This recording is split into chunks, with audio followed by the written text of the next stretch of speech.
Campinas. Apresentação: Carolina Rodrigues e Guilherme Pierangeli.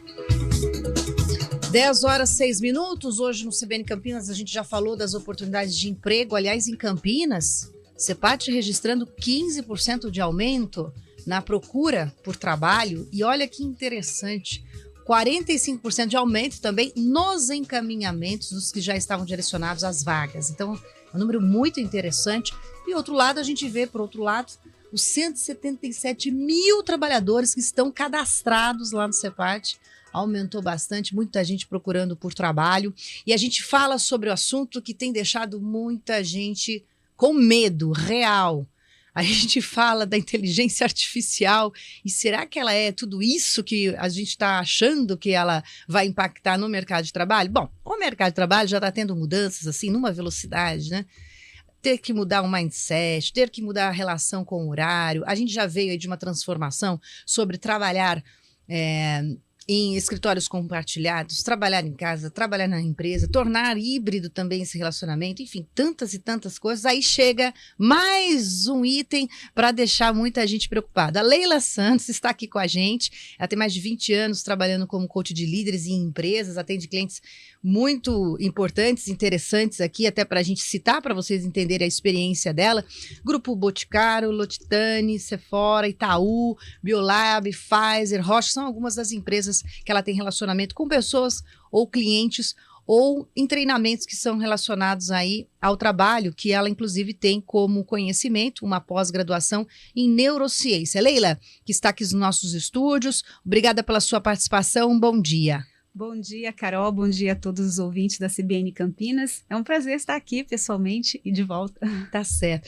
ChatGPT, por que ele está deixando tanta gente preocupada e nervosa? É mais ou menos parecido quando a gente teve a introdução dos computadores no nosso dia a dia?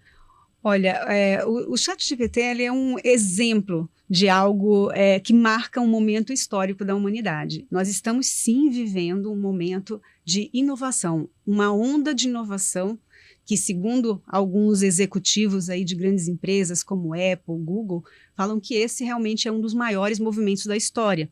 Nós vivemos um movimento parecido, sim, quando a gente teve a introdução dos computadores de grande porte, até os computadores pessoais.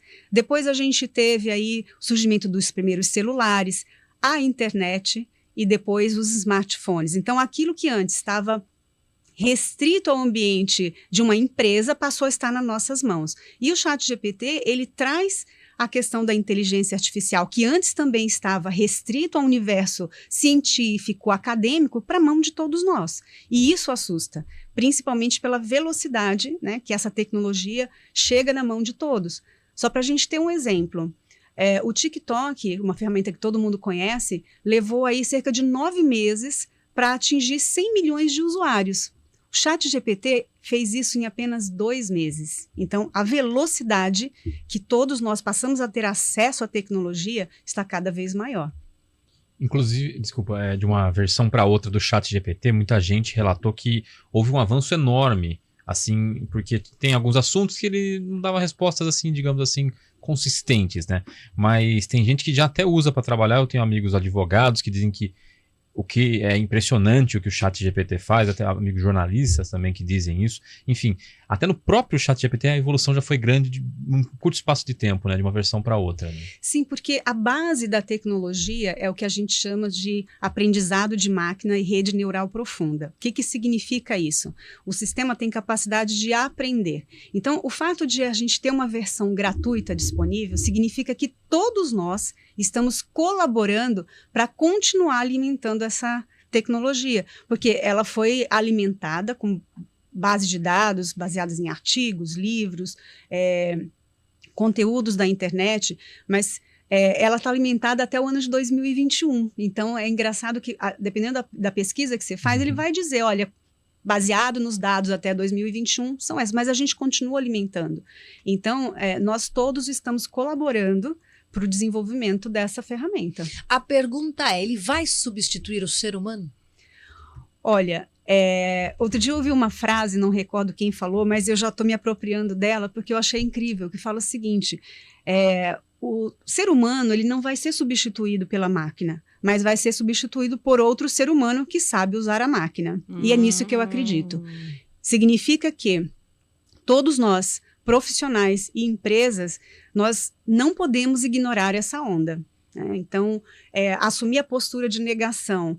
Isso é uma modinha, vai passar, ou isso não vai atingir o meu segmento, é perigoso. Assim como é perigoso também assumir aquela postura do pânico, que paralisa. Que a maioria está nesse momento. Exato. Então, o meu conselho para as pessoas é: sejam curiosos, leiam, pesquisem. Qual é o grande avanço nisso? Nós não vamos ser substituídos, nós podemos potencializar o nosso trabalho. Né? Por exemplo, eu gastava horas e horas de pesquisa para poder escrever um artigo. Eu posso reduzir esse número de horas, né, de dias, para poucas horas. Mas o trabalho humano, que é pensamento crítico, a curiosidade, né, o aspecto ético, moral, é nosso, nada vai substituir.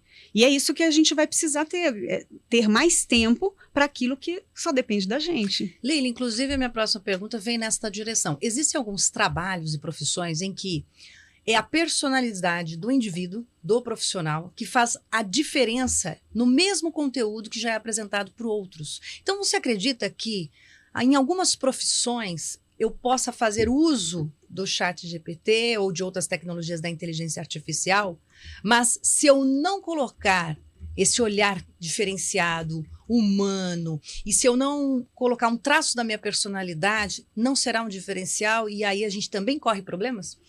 Olha, o autoral, né, o nosso diferencial é a nossa marca. Então, eu posso ser um advogado que utiliza, faz pesquisa, mas é a minha própria característica de distinguir o certo do errado, de dar realmente alinhar ali o meu propósito, eu quero trabalhar com esse tipo de assunto, ou, por exemplo, eu sou um jornalista, eu vou poder acelerar aquele trabalho que antes me toma tempo para o operacional, para dedicar mais tempo para o estratégico, para o autoral, para personalização, digamos assim. Então, basicamente, dá para dizer o seguinte, que você está dizendo que as pessoas que souberem lidar melhor com essa tecnologia vão se dar bem. Então, tem tanto a parte de saber, por exemplo, o próprio ChatGPT, você tem que saber o que escrever, Sim. saber exatamente a melhor forma de perguntar para ele alguma coisa para ele te dar a resposta que você quer e também depois analisar se aquela resposta faz sentido dentro do seu âmbito profissional. Né? Então, é mais ou menos esse sentido. As pessoas ainda farão a diferença por saber utilizar melhor ou não a ferramenta e as informações, né? Exato. Inclusive, agora no início de maio, o Fórum Econômico Mundial liberou o relatório que fala do futuro do emprego, futuro do trabalho. E diz o seguinte, que em torno de 6 em cada 10 trabalhadores vão precisar de capacitação ou reciclagem para esse novo cenário. Vão aparecer muitas novas profissões, principalmente ligadas à área de tecnologia, então muita demanda. Significa que eu, enquanto estou trabalhando, eu preciso estar atento a esse movimento, e me capacitar. Então, se eu sou advogado, o que eu preciso aprender da tecnologia para ser mais eficiente? Por quê? Daqui a pouco, os anúncios vão dizer lá, olha, eu preciso de alguém que tenha experiência, né, com inteligência artificial.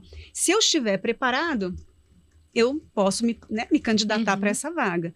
Por outro lado, existe aí uma grande oportunidade, tanto para os governos como para as empresas, em cuidar de capacitar as pessoas. Novos cursos na área técnica, cursos profissionalizantes, reciclagem. Né? Agora, nesse mesmo relatório, ele diz que uma das características, né, fora esses treinamentos mais técnicos, uma das habilidades que precisará ser treinada é o pensamento criativo e o pensamento crítico. É aí que entra uma questão que vem sendo discutida há muitos anos na educação e na política para a educação no Brasil, sobre ensinarmos nossas crianças a ter senso crítico e a interpretar textos, porque muitos leem, escrevem e não entendem o que estão fazendo, Leila. Você acha que acelerando essa relação com os computadores e outros dispositivos, nós também corremos o risco de aumentar esta falta de entendimento? O risco existe se os profissionais da educação também não se adequarem a isso. Existe aí um medo, como é que vai ser na educação? As crianças começam a pesquisar, mas Sim. você pode transformar isso numa oportunidade. Eu li um artigo de uma professora outro dia que eu achei incrível, ela dizia o seguinte: eu não posso ter medo disso, mas eu preciso conhecer o que essa ferramenta pode agregar para o meu trabalho. Por exemplo, posso pedir para os alunos fazerem uma pesquisa sobre diferentes contos, algo sobre folclore, pedir para eles discutirem a diferença entre a pergunta. E aí ela até cita, né, uma frase do Einstein que diz o seguinte, né, que não são as respostas que movem o mundo, mas sim as perguntas.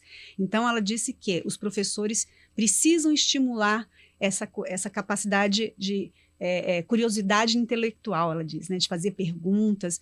Então, a educação, os cursos profissionalizantes têm a obrigação de desenvolver isso nos nossos jovens e crianças, com certeza. É o desafio cada vez maior. Para quem ligou o rádio agora, para quem entrou no YouTube agora, a gente está conversando com a Leila Santos a respeito da inteligência artificial e como ela está impactando na nossa vida e o medo que dá de pensar que o computador vai fazer por nós, né?